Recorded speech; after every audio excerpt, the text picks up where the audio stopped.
នឹងហើយបងប្អូនខ្ញុំសូមធ្វើវីដេអូបន្តពីភាគមុនដែលយើងនិយាយអំពីចំណុចទាំង6ដើម្បីជួយដល់ការអភិវឌ្ឍភាពជាអ្នកដឹកនាំអញ្ចឹងថ្ងៃនេះខ្ញុំអត់មានលើកទាំង6ចំណុចមកទៀតទេគឺខ្ញុំសូមនិយាយតែមួយចំណុចទេគឺចំណុចដែលយើងត្រូវនិយាយនោះគឺយើងនិយាយអំពីចំណុចទី1យើងនិយាយអំពីមានចក្ខុវិស័យវែងឆ្ងាយអញ្ចឹងយើងដឹងហើយថាមានភាពជាអ្នកដឹកនាំហើយដើម្បីអភិវឌ្ឍភាពជាអ្នកដឹកនាំដើម្បីដំណើរការទៅល្អគឺអ្នកដឹកនាំគឺតែមានចក្ខុវិស័យវែងវែងឆ្ងាយតើចំណុចក្នុងចក្ខុវិស័យតើចំណុចក្នុងចក្ខុវិស័យវែងឆ្ងាយនឹងនេះតើយើងត្រូវមានធាតុផ្សំអីខ្លះដើម្បីបានសម្រេចនៅចក្ខុវិស័យវែងឆ្ងាយហ្នឹងអញ្ចឹងនៅក្នុងចំណុចទី1ធំនេះយើងបែងចែកជា5ចំណុចតូចៗទៀតដើម្បីមានចំណុចសំខាន់ដើម្បីនាំយើងទៅដើម្បីសម្រេចនៅលើចក្ខុវិស័យហ្នឹងណាអញ្ចឹងដើម្បីសម្រេចលើចក្ខុវិស័យហ្នឹងគឺយើងមាន5ចំណុចវាមាន5ចំណុចទៀតអញ្ចឹងដើម្បីចូលដល់5ចំណុចហ្នឹងគឺយើងនិយាយសិនព្រោះតែការមានចក្ខុវិស័យវែងឆ្ងាយនេះហើយបានជំរុញឲ្យមានការខិតខំប្រឹងប្រែងការងារដើម្បីទទួលបានជោគជ័យទោះតែយើងមានចក្ខុវិស័យវែងឆ្ងាយនេះបានយើងខំប្រឹងលះបង់ទាំងពេលវេលាលះបង់ទាំងកម្លាំងចិត្តលះបង់ទាំងកម្លាំងកាយលះបង់ទាំងគំនិតទៅបានយើងសម្រេចចក្ខុវិស័យអញ្ចឹងដើម្បីសម្រេចបានចក្ខុវិស័យវែងឆ្ងាយហ្នឹងតើយើងនឹងមានចំណុចទាំង6រួមចំណុចទាំង5រួមផ្សំគ្នាទៀតមាន5ចំណុចចូលរួមជាមួយនឹងការចក្ខុវិស័យវែងឆ្ងាយចំណុចទី1គឺយើងនិយាយពីការដឹកនាំប្រកបដោយសិទ្ធិភាពអាហ្នឹងក៏ជាចំណុចមួយចូលរួមដើម្បីឲ្យមានការរីកចម្រើនទៅលើចក្ខុវែងឆ្ងាយនឹងដែរចំណុចទី2គឺយើងនិយាយអំពីការរៀបចំផែនការយុទ្ធសាស្ត្រចំណុចទី3គឺយើងនិយាយអំពីការអនុវត្តនិងការតាមដានចំណុចទី4គឺយើងនិយាយអំពីការចូលរួមរបស់បុគ្គលិកនិងវប្បធម៌អង្គភាពចំណុចទី5គឺយើងនិយាយអំពីការប្រឈមនឹងបញ្ហានិងការរៀនសូត្រហ្នឹងហើយអញ្ចឹងយើងមាន5ចំណុចហ្នឹងជាចំណុចសំខាន់ដើម្បីសម្រាប់នៅដើម្បីនាំយើងទៅបានសម្រេចនៅគោលដៅចក្ខុវិស័យរបស់យើងហ្នឹងអញ្ចឹងខ្ញុំនឹងធ្វើការសង្ខេបជារួមតម្រងទៅចំណុចទី1តូចនៅក្នុងចក្ខុវិស័យវែងឆ្ងាយគឺយើងនិយាយអំពីការដឹកនាំប្រកបដោយសិទ្ធិភាពអញ្ចឹងការដឹកនាំប្រកបដោយសិទ្ធិភាពគឺយើងត្រូវតែមានភាពច្បាស់លាស់និងការប្រស័យតាក់ទងការប្រស័យតាក់ទងមេដឹកនាំត្រូវតែអាចពន្យល់ចក្ខុវិស័យឲ្យបានច្បាស់លាស់និងជាក់លាក់ទៅកាន់អ្នកពាក់ព័ន្ធទាំងអស់អញ្ចឹងមានថាមេដឹកនាំនេះត្រូវតែមានចក្ខុវិស័យឲ្យបានច្បាស់លាស់ហើយពន្យល់អ្នកនៅក្រោមបង្គាប់របស់យើងនេះឲ្យបានច្បាស់លាស់ឲ្យគាត់យល់ណាឲ្យគាត់យល់ហើយនឹងជាក់លាក់ទៅកាន់អ្នកពាក់ព័ន្ធទាំងអស់គ្នាការប្រស័យតាក់ទងជាប្រចាំគឺជាកលឹះដើម្បីធានាថាគ្រប់គ្នាមានការយល់ដឹងដូចគ្នានឹងដើរតួនាទីរៀងៗខ្លួនអញ្ចឹងយើងបែងចែកទៅបែងចែកទៅអ្នកដឹកនាំយើងមានចក្ខុវិស័យហើយអញ្ចឹងយើងរៀបចំទៅយើងរៀបចំការងារយើងឲ្យបានច្បាស់លាស់ទៅណាហើយបែងចែកទៅតាមតួនាទីរៀងៗខ្លួនគ្នាណាដើម្បីសម្រេចនៅគោលដៅរបស់យើងណាអញ្ចឹងបន្ទាប់ការបដិញ្ញាចិត្តនឹងជាគំរូមេដឹកនាំត្រូវបង្ហាញពីការបដិញ្ញាចិត្តយ៉ាងមុតមមចំពោះចក្ខុវិស័យហើយคล้ายជាគំរូដ៏ល្អក្នុងការអនុវត្តតាមតម្លៃនិងគោលការណ៍ដែលបានកំណត់ឃើញទេបន្តមកយើងនិយាយពីការជំរុញទឹកចិត្តនិងការផ្ដល់អំណាចលើកទឹកចិត្តនិងបុគ្គលិកនិងក្រុមការងារឲ្យចូលរួមចំណែកយ៉ាងសកម្មនិងផ្ដល់អំណាចដល់ពួកគេក្នុងការសម្រេចចិត្តដើម្បីធានាថាពួកគេមានអារម្មណ៍ថាជាផ្នែកមួយនៃចក្ខុវិស័យឃើញទេវាស្ថិតនៅក្នុងការជំរុញលើកទឹកចិត្តដែរអញ្ចឹងចំណុចទី1តូចនៃចក្ខុវិស័យវែងឆ្ងាយហ្នឹងគឺយើងបានបញ្ចប់ហើយយើងចូលដល់ចំណុចទី2តូចម្ដងការរៀបចំផែនការយុទ្ធសាស្ត្រចំណុចទី2តូចការរៀបចំផែនការយុទ្ធសាស្ត្រការបែងចែកចក្ខុវិស័យទៅជាគោលដៅឃើញទេយើងត្រូវតែបែងចែកចក្ខុវិស័យរបស់យើងនេះទៅជាគោលដៅចក្ខុវិស័យធំត្រូវតែបំបែកទៅជាគោលដៅរយៈពេលវែងនិងខ្លីដែលអាចវាស់វែងបាននិងមានភាពជាក់លាក់នេះជួយឲ្យការងារមានទិសដៅច្បាស់លាស់និងងាយស្រួលតាមដានវឌ្ឍនភាពឃើញទេយើងត្រូវបំបែកចក្ខុវិស័យយើងពីធំទៅតូចកន់វាណាយើងចក្ខ ខកវិស័យយើងកំណត់ថា5ឆ្នាំឬក៏10ឆ្នាំឥឡូវយើងនិយាយថា5ឆ្នាំចុះតើ5ឆ្នាំទៅមុខយើងចង់ធ្វើអីអញ្ចឹងយើងត្រូវតែរៀបចំផែនការរយៈពេល5ឆ្នាំហ្នឹងនេះ5ឆ្នាំយើងបបែកទៅជាផែនការប្រចាំឆ្នាំហើយប្រចាំឆ្នាំយើងត្រូវបបែកជាផែនការប្រចាំឆមាសហើយផែនការប្រចាំឆមាសយើងត្រូវបំបែកជាផែនការប្រចាំត្រីមាសហើយផែនការត្រីមាសយើងត្រូវបបែកទៅជាផែនការប្រចាំខែប្រចាំខែប្រចាំអាទិត្យប្រចាំថ្ងៃឃើញទេអញ្ចឹងយើងបបែកទៅតូចណាបែកទៅតូចដើម្បីសម្រេចបានចក្ខុវិស័យរបស់យើងអញ្ចឹងនៅពេលយើងបានគោលដៅហើយយើងត្រូវតែបបែកការងាររបស់យើងណាការកំណត់អតិភិបចំពោះសកម្មភាពណាដែលសំខាន់បំផុតនិងមានឥទ្ធិពលបំផុតក្នុងការសម្រេចគោលដៅហ្នឹងហើយណាយើងត្រូវតែកំណត់អតិភិបចំពោះការងារណាដែលសំខាន់ហើយនិងសកម្មភាពណាដែលសំខាន់បំផុតដែរដើម្បី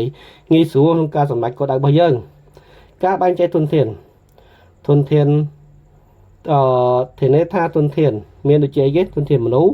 ហេរញ្ញវត្ថុបច្ចេកវិទ្យាត្រូវបែងចែកយ៉ាងត្រឹមត្រូវនិងមានប្រសិទ្ធភាពដើម្បីគ្រប់គ្រងដល់ផែនការរបស់យើងអញ្ចឹងក្នុងនាមយើងជាអ្នកនាំយើងត្រូវចេះបែងចែកធនធានមនុស្សឲ្យទៅតាមជំនាញបែងចែកហេរញ្ញវត្ថុបែងចែកបច្ចេកវិទ្យាតើបច្ចេកវិទ្យាយើងបែងចែកយ៉ាងម៉េចណាយើងឆែកមើលតាមនឹងទៀតទៅទី3ក្នុងចំណុចទី1ធំទី3តូចទី1ធំយើងនិយាយពីការអនុវត្តនិងការតាមដានការអនុវត្តសកម្មភាពចាប់ផ្ដើមអនុវត្តផែនការដែលបានកំណត់ទុកនេះតម្រូវឲ្យមានការសម្របសម្រួលល្អការបែងចែកភារកិច្ចច្បាស់លាស់និងការទទួលខុសត្រូវឃើញទេអញ្ចឹងយើងអនុវត្តហើយគឺយើងត្រូវតាមដានហើយតាមអនុវត្តសកម្មភាពណាចាប់ផ្ដើមអនុវត្តផែនការដែលបានកំណត់ទុកយើងរៀបចំផែនការយើងកំណត់ទុកមកបែងចែកភារកិច្ចឲ្យបានច្បាស់លាស់នឹ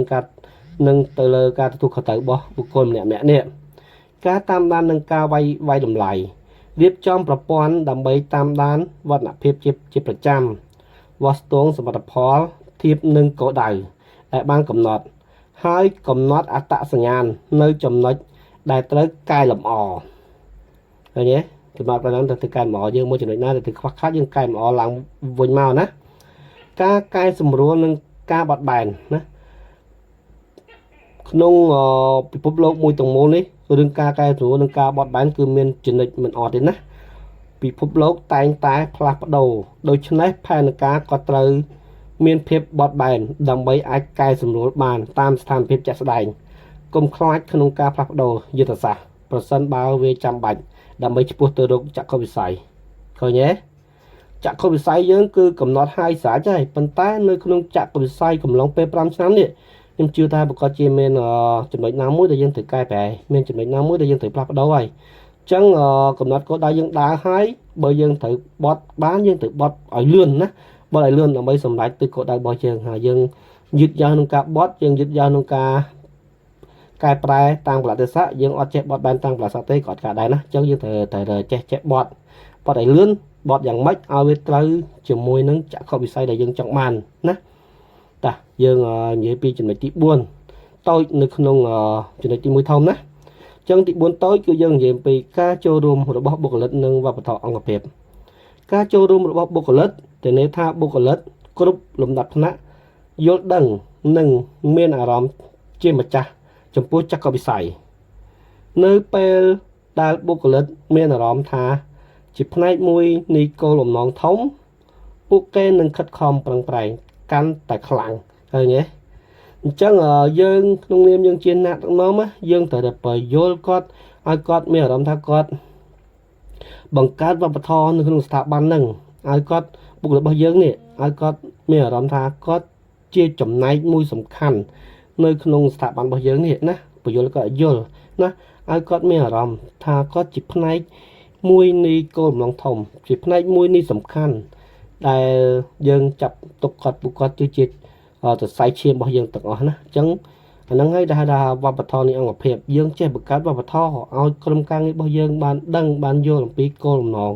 យល់ពីចក្ខុវិស័យយើងឲ្យដឹងណាហើយបញ្យល់លក្ខណៈសាមញ្ញឲ្យគាត់យល់ឆ្អល់បង្ហាញឲ្យចំគោលដៅឆ្អល់បង្ហាញផ្លូវដើរឲ្យត្រូវណាឲ្យត្រូវវប្បធម៌គ្រប់គ្រងបង្កើតវប្បធម៌អង្គភាពមួយដែលគ្រប់គ្រងដល់ការច្នៃប្រឌិត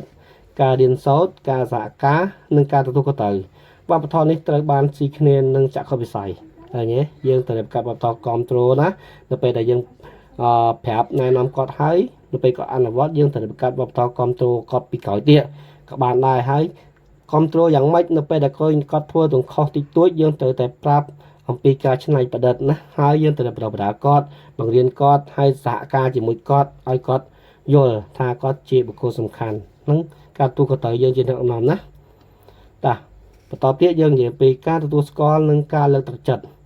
ផ្ដល់ការទទួលស្គាល់និងរង្វាន់ដល់បុគ្គលិកដែលបានរួមចំណែកយ៉ាងសំខាន់ក្នុងការសម្រេចគោលដៅដើម្បីរក្សាការលើកទឹកចិត្តរបស់ពួកគេចឹងយើងត្រូវតែទទួលស្គាល់ហើយនឹងលើកទឹកចិត្តគាត់ផ្ដល់រង្វាន់ដល់គាត់នៅពេលដែលគាត់សម្រេចការងារបានសម្រេចនៅលើលទ្ធផលដែលយើងបានដាក់ទៅណាដាក់ទៅជាប្រចាំខែលទ្ធផលដែលទទួលបានប្រចាំត្រីមាសប្រចាំឆមាសប្រចាំឆ្នាំណាយើងបោះវែងមើលថាលទ្ធផលដែលយើងដាក់ផែនការដែលយើងដាក់ជូនគាត់វាបានសម្រេចដល់លទ្ធផលចំណុចណាហើយណាតាចំណុចទី5តូចនៅក្នុងចំណុចទី1ធំណាយើងនិយាយអំពីការប្រឈមនិងការរៀនសូត្រភាពធន់ការសម្រេចចក្ខុវិស័យដ៏ធំមួយតែងតែជួបប្រទះឧបសគ្គនិងបញ្ហាប្រឈមភាពធន់នឹងការតស៊ូគឺជាកត្តាចាំបាច់ដើម្បីជំនះរាល់ការលំបាកអញ្ចឹងមានន័យថាយើងជាទូទៅចក្ខុវិស័យរបស់យើងប្រកាសជាមានជួបបញ្ហាជួបឧបសគ្គហើយអញ្ចឹងយើងត្រូវមានភាពអត់ធ្មត់ណាអត់ធ្មត់ក្នុងការងារតស៊ូលះបង់ចិត្តអត់ធ្មត់សំខាន់មកអត់ធ្មត់សំខាន់តស៊ូក៏ទៅតែសំខាន់ត្រូវតែឈ្មោះឈ្មោលឲ្យបានទៅសម្រេចគោលដៅប្រចាំខែរបស់យើងកាលណាយើងសម្រេចគោលដៅប្រចាំខែយើងនឹងសម្រេចនៅគោលដៅប្រចាំត្រីមាសកាលណាយើងសម្រេចគោលដៅត្រីមាសយើងនឹងសម្រេចនៅគោលដៅប្រចាំឆ្នាំកាលណាយើងសម្រេចបានគោលដៅប្រចាំឆ្នាំយើងនឹងសម្រេចនៅគោលដៅចក្ខុវិស័យរបស់យើងនោះរយៈពេល5ឆ្នាំណាហ្នឹងហើយតាយើងបន្តទៀតការរៀនសូត្រពីបរាជ័យចាប់ទុកបរាជ័យជាឱកាសដើម្បីរៀនសូត្រនិងកែលម្អវិភាគពីមូលហេតុនៃចំណុចខុសនិងចាត់វិធានការដើម្បីកុំឲ្យវាកើតឡើងម្ដងទៀតអញ្ចឹងយើងរៀនសូត្រពីចំណុចខុសរៀនសូត្រពីចំណុចអវិជ្ជមានរៀនសូត្រពីចំណុចបរាជ័យរបស់យើងកែច្នៃឲ្យវាមកត្រូវជាមួយនឹងគោលបំណងឲ្យត្រូវជាមួយនឹងចក្ខុវិស័យដែលយើងចង់បានដើមវាធ្វើទៅយើងយកមកធ្វើជាបទពិសោធន៍ណាហើយបទពិសោធន៍ហើយកុំឲ្យធ្វើសារក្រោយខុសដូចអញ្ចឹងទៀតកុំយកកំហុសដដែលកើតឡើងដដែលណាកាលណាកំហុសដដែលកើតឡើងដដែលវាជារឿងមិនល្អសម្រាប់យើងទេអញ្ចឹងយើងត្រូវរៀនសូត្រពីបរាជ័យចាប់ទុកបរាជ័យជាឱកាសដើម្បីរៀនសូត្រនឹងកែលម្អឲ្យវាទៅជារឿងល្អដើម្បីសម្រេចបានគោលដៅណាទៅពេលដែលយើងសម្រេចបានគោលដៅវានឹងសម្រេចបាននៅចក្ខុវិស័យរបស់យើងបាទអញ្ចឹងការងារនេះខ្ញុំសូមសង្ខេបប៉ុណ្ណឹងអញ្ចឹងក៏សូមអរគុណច្រើនណារាល់ពាក្យសម្ដីដែលស្ដាប់ទៅអត់សូវមានការល្អប្រសើរសូមខន្តីអភ័យទោសដោយសារតែមិនតាន់បានធ្វើសម្លេងឲ្យមានល្អប្រសើរដោយសារសម្លេងនេះគឺសម្លេងចេញពីកំណើតវាបើយើងនិយាយចំសម្លេងតាន់ល្អទេអញ្ចឹងសូមអរគុណច្រើនសម្រាប់ការចំណាយពេលក្នុងការស្ដាប់នៅការបកស្រាយរបស់ខ្ញុំនេះសូមអរគុណ